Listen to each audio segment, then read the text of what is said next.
olib qari bitadi. Germetika qilib, chunki izolyatsiyaga zarar keltirmasdan. Bu yog'imizda ustiga tiqib ketyapmiz. Muz tiqib ketganmi? Qayilmaydi, 10 turli armaturada. Bu yerda shpilkalarni olib chiqib, bu yoqqa ham qotiriladi, pastiga ham qotiriladi. O'shani mushni bo'ladi. Kanalizatsiyalarimiz chiqqan.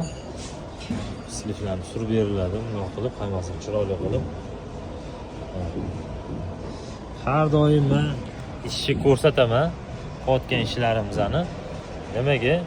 Yashirish yo'q, hammasini rost qilib ko'rsatib, hammasini qilamiz. Ko'p santexniklar yozishadi, nima ko'rsasan, nima bo'ladi, odamlarning o'zi qiladi. Farqi yo'q. Tushuntirib boraman hammasini.